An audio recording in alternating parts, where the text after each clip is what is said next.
Sorry for the bother. The thing is, he began. The moment I learned the truth, I was filled with surprise, gratitude toward my father-in-law, and a sense of liberation. My name is Charlotte. Born in April, surrounded by the gentle scent of blossoming flowers, as my name suggests. Since then, 45 years have passed. I've devoted my life to my family as a wife and a mother, cherishing each day. But problems arose outside of my family life. I used to spend joyful times with my family alone. I met my husband Joseph at a club in college. We hit it off, started dating, and eventually got married. We have a son, but he's working in the city as a professional, so he only returns home once every 6 months. Ever since it became just the two of us, Joseph and I looked forward to revisiting places we went when we first dated. How about going to Six Flags tomorrow on our day off? Now here's the question. What did Charlotte do 23 years ago at that amusement park? Did I do something? Caught off guard by Joseph's sudden question, my mind raced to remember. Something from that long ago? Oh, I remember. After riding the teacups, I got dizzy and fell into a nearby pond. That's correct. I was so embarrassed I wanted to pretend I didn't know you. How mean! Why did you let go of my hand then? Laughing about my embarrassing moments like this has become a treasured pastime. Even when it's just the two of us at home, the atmosphere never darkens. We lived a happy life. Due to Joseph's shift work, there were days we hardly saw each other. But since I adjusted my work to match his schedule, I rarely felt lonely. However, then a major event that would drastically affect our lives happened. Our father-in-law was diagnosed with terminal pancreatic cancer. Surgery was difficult, and the 5-year survival rate was less than 2%. A dire illness. Both Joseph and I were filled with such hatred, our hands clenched into fists. When a loved one suddenly falls ill, you wonder what you can do. What's the best course of action? And your mind goes blank. Joseph has a sister living in the neighboring town, but she doesn't know about this yet. Deciding to inform her soon, Joseph picked up his smartphone and made a call. After 7 rings, a loud, shrill voice echoed through the receiver. Why are you calling now of all times? I'm busy preparing dinner. We have something important to talk about. We'll come over tomorrow evening. Despite her complaints about the sudden developments, this wasn't the time to worry about such things. After conveying the necessary information, Joseph hung up. Joseph normally didn't pay much mind to his free-spirited sister-in-law, who rarely shows up at family gatherings and doesn't quite mesh well with his personality. But this time, things were different. The next day, we hastily took the day off and headed to her house. When we rang the doorbell, her husband, not the friendliest of individuals, was the first to answer. He opened the door without changing his expression and looked at us with an intimidating stare. Not a pleasant feeling. In the living room, she cast a cold glance at us. Despite not having seen each other for 6 months, she treated us worse than strangers. Amidst this, Joseph fixed his intense gaze on her. Then, as he informed her about their father's illness, she uttered unbelievable words from her mouth. So what? You came all the way here to say that? The sickness is Dad's fault. Don't tell me you came here expecting me to take care of him. Instead of expressing sadness about her father's illness, she seemed more concerned about avoiding any inconvenience to herself. It was my first time seeing a daughter look down on her father, who didn't choose to get sick, and I felt embarrassed for her as a fellow human being. My anger peaked, and even my parents, who had planned to talk calmly, were getting worn down. That's too much. You're his daughter, aren't you? Even though a loved one is suffering, you can be so indifferent? If the roles were reversed, you would definitely be upset. I thought she would reflect a bit on what I said and quiet down, but I underestimated her. Don't talk nonsense! There's no rule that says I have to look after him because I'm his daughter. If you're so concerned about it, why don't you do it? Joseph is his child, just like I am. Indeed, my husband Joseph is also father-in-law's child, and it's not right to put the responsibility on sister-in-law alone. Because she's so irresponsible, I thought she should step up and take care of father-in-law at a time like this. But people like her are good at justifying their behavior. What she said wasn't wrong, and I figured it was futile to argue any further, so I dropped it. Although we were reluctant to leave father-in-law to sister-in-law, who clearly didn't want to deal with this, we, as a working couple, didn't have the time, unlike sister-in-law, who was a housewife. If Joseph had to quit his job, it would be better for our finances if I quit mine, but I found fulfillment in my current job. As I was considering my options, sister-in-law revealed her trump card with a triumphant look on her face. By the way, Charlotte, you have a nursing certification, don't you? You know more than an amateur like me. I think you should be the one to take care of him. It's reassuring for the patient to have a professional take care of them, isn't it? I had worked as a CNA in a nursing home 15 years ago, having earned a nursing certification so that I could take care of my parents if something happened, since I'm an only child. Knowing it would be futile to pursue sister-in-law any further, we decided to go home and think things over. I'm sorry you have such an unfeeling and troublesome sister-in-law. She's not the type to reflect on herself, even if I said something, so I couldn't say anything. No, it's okay. I knew that no matter what you said, it wouldn't change anything. It's not your fault, Joseph. What should we do? I can tell you love your job, and I would feel bad taking that away from you just because my dad got sick. But even in a situation like this, it made me happy to see Joseph thinking so much about me. But unlike sister-in-law, I'm not heartless. I wanted to cherish every minute of father-in-law's life. It's okay, don't worry about me. I can figure out my job situation later. The most important thing is I met you, thanks to your dad, so I want to express my gratitude. Holding Joseph's hand, I saw his eyes welling up with regret. Let's face this together. Seeing Joseph's expression lighten a bit, I geared up to tackle the bigger problem. The biggest issue here is money, isn't it? While chatting with Joseph, it turned out that my father-in-law had only signed up for the cheapest insurance available. That meant the guaranteed expenses would be minimal, and we'd have to pay out of pocket for necessities. Well, his daughters definitely won't offer to chip in, he said. And they should be contributing more if they're not going to help take care of him. Their lack of dependability was disheartening, even though I hadn't expected much to begin with. Caring for a sick person requires mustering up your own motivation when it's at rock bottom. It's not an easy task. It was a battle against myself. The next day, I decided to step away from my work in the bar kitchen, where I'd enjoyed the camaraderie and hard work alongside the younger staff. When I explained the situation, everyone was understanding, though their disappointment at my leaving was palpable. "Please come back when you can," they said. Those words gave me strength and became my motivation for what lay ahead. With that, I headed straight to the hospital where father-in-law was waiting. Arriving at the hospital, I saw father-in-law from behind, quietly facing away from the entrance. I couldn't tell if he was staring out the window or sleeping, but his loneliness and sadness were palpable, and I couldn't find the words to speak just yet. After about 30 seconds, I took a deep breath and walked closer to father-in-law. As I tried to figure out what to say and how to say it, father-in-law spoke first. "Charlotte, thank you for coming. I'm sorry to be such a burden." His face softened as he greeted me, but quickly his eyes filled with worry and his expression darkened. He was so considerate despite his illness, and it angered me that his own daughter, sister-in-law, couldn't bother to be here. "Please, let me know if there's anything I can do for you." I knew I couldn't understand the pain of his illness, but I wanted to support him as best as I could. Once I'd finished my morning chores, I'd take a 40-minute journey to the hospital each day. I'd always driven to work, but now I opted for the bus to maximize my time with father-in-law, even if it meant cutting into my sleep. The bus rides were soothing, providing a brief respite and rejuvenation for the challenging days ahead. As I watched father-in-law's vitality diminish day by day, I devoted my heart and energy to making him comfortable. The medical procedures, including IVs and medication, were necessary, but not simple. Unlike a routine IV for a cold, a catheter had to be placed near his heart via a surgical incision below his collarbone. The sight was distressing, but it was the best we could do for a father-in-law who wasn't a candidate for surgery. "Try this," I offered, handing him a Walkman. Father-in-law loved karaoke and had even won local competitions with his amazing voice. He used to practice daily by singing along to his CD player, but his hospitalization had put an end to that. Wanting him to keep his passion for music alive, I loaded his favorite songs onto the Walkman as a gift. He immediately put on the headphones and pressed play.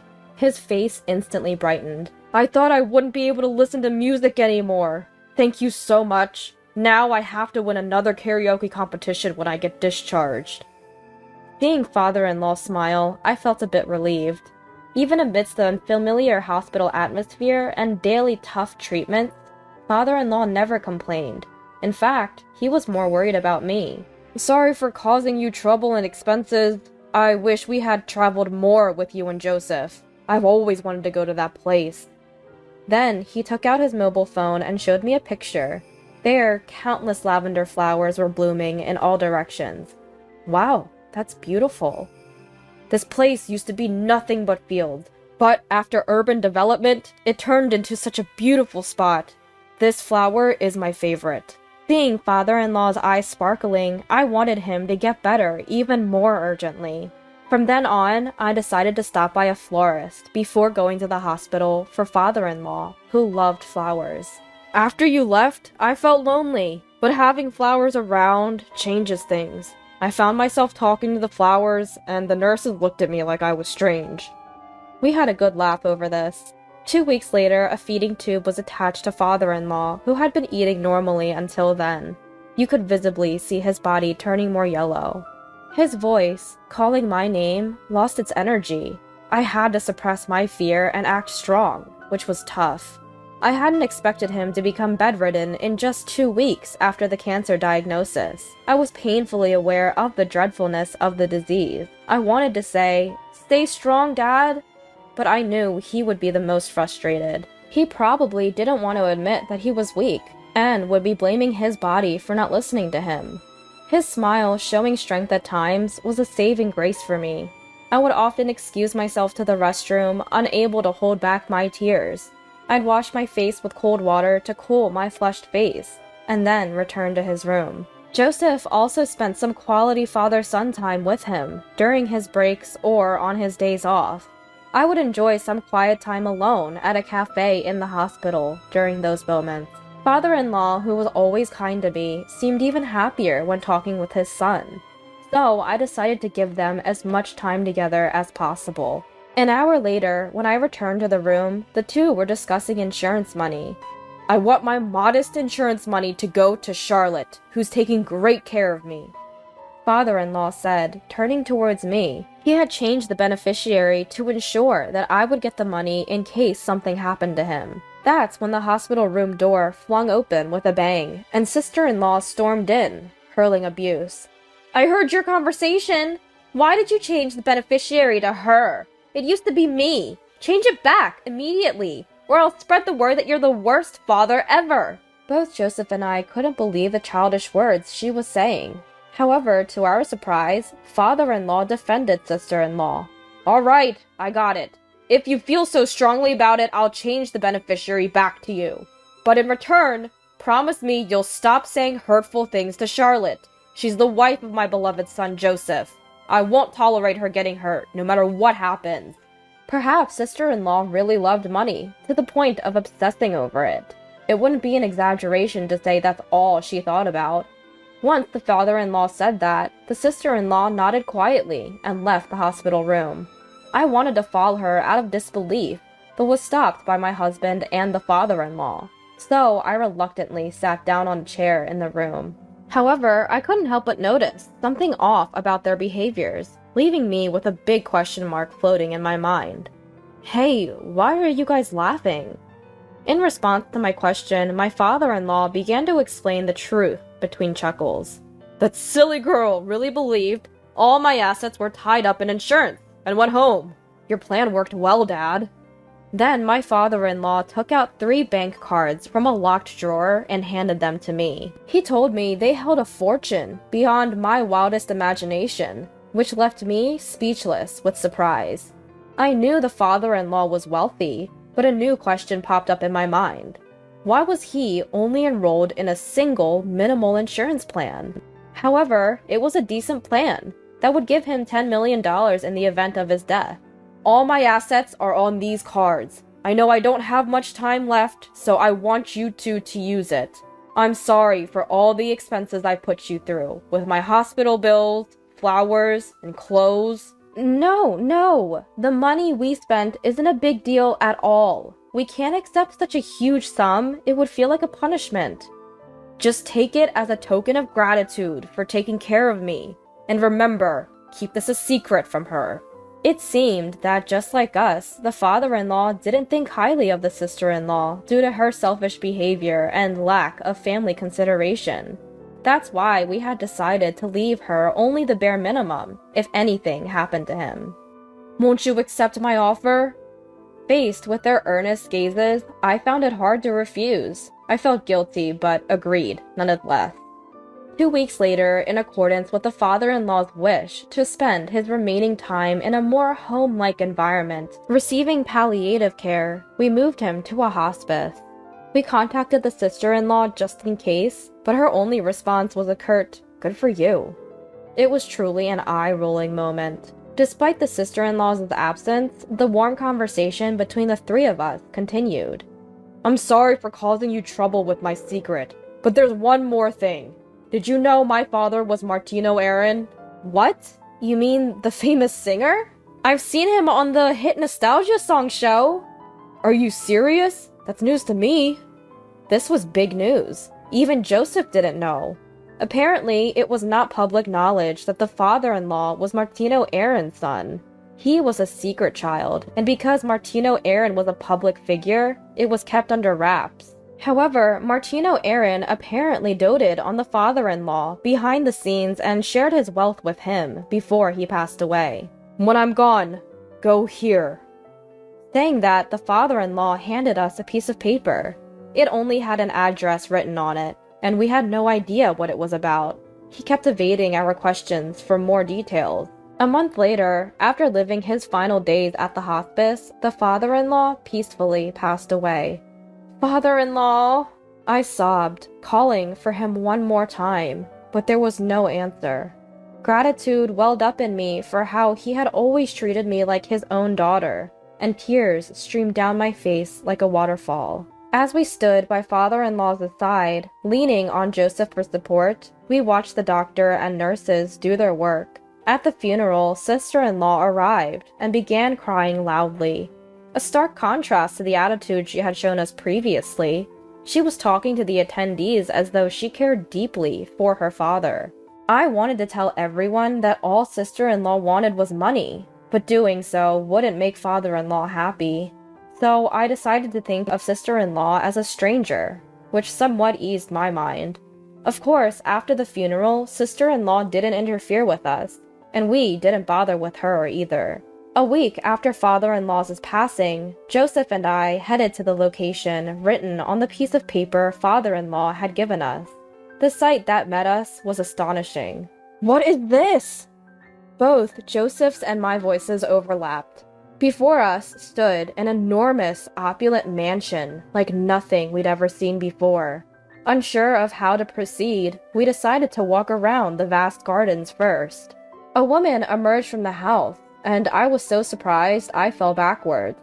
I'm sorry, I didn't think anyone was here." The woman in front of us wore a kind smile as she invited us into the house. The interior was so extravagant, with marble, diamonds, and ornate decorations. It felt like we had stepped into a dream. The woman guided us to a room with plush chairs where we sat down. As I hurried to understand the reality of the situation, the woman began to speak slowly. "I've been the caretaker of this house. Your father owned this place and used it to entertain his friends from time to time. Every time someone would visit, I would come to assist. However, there's no longer a need for me to come here. Your father's final wish was to hand over the ownership of this house to you, Joseph and Charlotte." After saying this, she handed us a set of keys, a map of the house, and a notebook detailing the location of various valuables. She added, "I'm glad to have met the people your father treasured the most. I wish you happiness." After these words, she left. 2 hours of investigating later, we found a letter from father-in-law in a desk drawer in the study. The letter stated that we could live in or sell the house as we wished. There was no way for us to express our gratitude to father-in-law, who left us not only a fortune, but also this grand mansion, as he was no longer with us. All we could do was continue living in this world, for father-in-law's sake. The following month, we decided to go to a hotel father-in-law had wanted to visit for 15 years.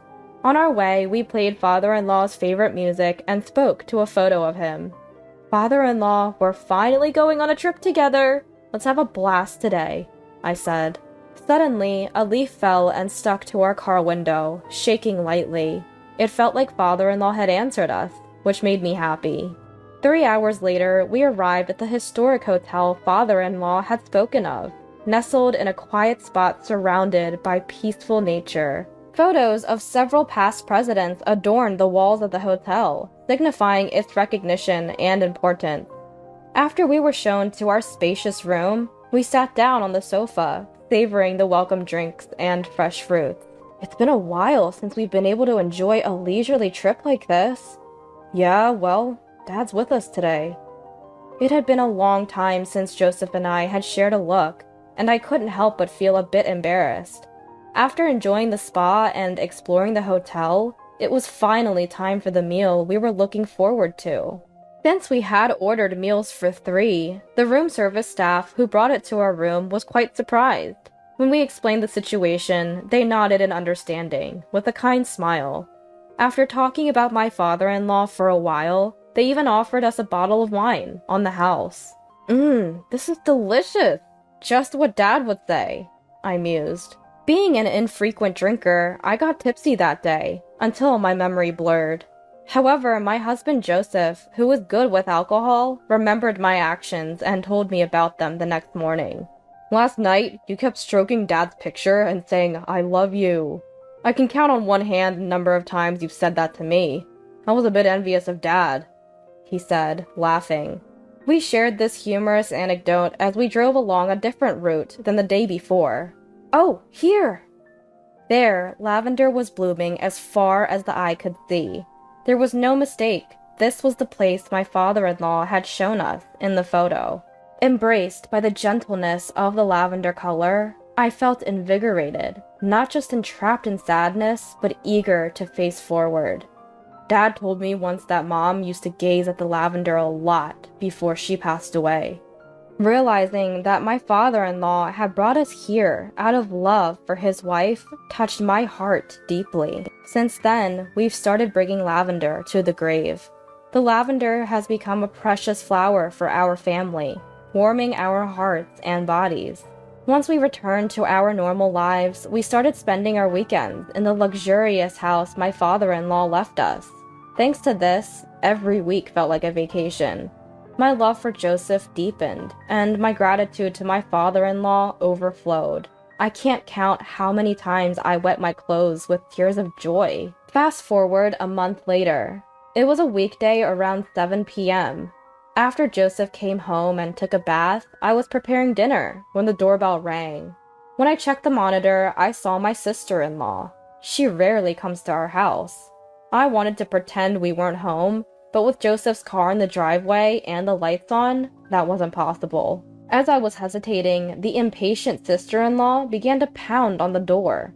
Worried about the neighbor's eyes, I turned off the stove and hurried to the door. As soon as I opened the door, my sister-in-law started yelling before the door fully closed. "Where the hell are you two on the weekend?" It seems she came to our house over the weekend, but Joseph and I were not there. I couldn't tell her why, so I remained silent, while she glared at me threateningly. All right, come this way." I didn't want her lingering at the front door, so I led her to the living room, intending to let Joseph handle her. Just then, Joseph, fresh from his bath, came to the entrance, and I sighed in relief. "Sis, what brings you here around dinner time?" I appreciated Joseph's forthright approach as I watched the two of them. He led her to the living room, and the conversation continued. "I came to light incense for Dad at the family altar over the weekend, but you two were nowhere to be found." Her self-righteous tone still irked me. Then, out of the blue, Joseph dropped a bombshell. I actually spend my weekends dating Charlotte, trying to pass on all the love that Dad gave me. Sorry if this doesn't sit well with you. A sister who has to deal with her husband being lovey-dovey with another woman." My voice and sister-in-law's overlapped in shock. "What?" Sister-in-law was visibly shaken by this unexpected revelation. "There's no way! What are you talking about? There's no way he could be interested in any other woman but me!" Immediately after, Joseph took out his mobile phone from his pocket and showed a picture to sister-in-law. Curiosity piqued. I peeked at the photo, and sure enough, it was sister-in-law's husband, arm in arm with another woman. Sister-in-law's fury and sadness reached a peak, and she seemed to stop caring about me and Joseph. As soon as she got the picture forwarded from Joseph, she stormed off. The next day and the day after, when I asked Joseph, who didn't talk about sister-in-law, what happened to the couple, he said he didn't know because he had blocked sister-in-law's contact. "I don't consider her a sibling anymore. All I want is to live a peaceful daily life with you." Fast forward a month. While out shopping with Joseph as usual, we bumped into a neighbor from where sister-in-law lives. Apparently, the sister-in-law couple was in the midst of divorce discussions, with the husband completely out of love with sister-in-law, and a reluctant sister-in-law still not wanting to split, despite the infidelity. As much as it sounds like a tough situation, I've decided to stop worrying about sister-in-law and just focus on living my own life. As long as I have Joseph, I have nothing to fear. Father-in-law always used to say, "The key to happiness is to laugh a lot and sing out loud." I'm going to go back to my old job soon, but I plan on adhering to father-in-law's advice and enjoying life to the fullest, even for father-in-law's sake. Joseph and I both love to sing, and we've promised to participate in a karaoke competition together. Our goal? To make it to the same podium that father-in-law did, to reach the top, as we let our singing voices resonate towards the heavens.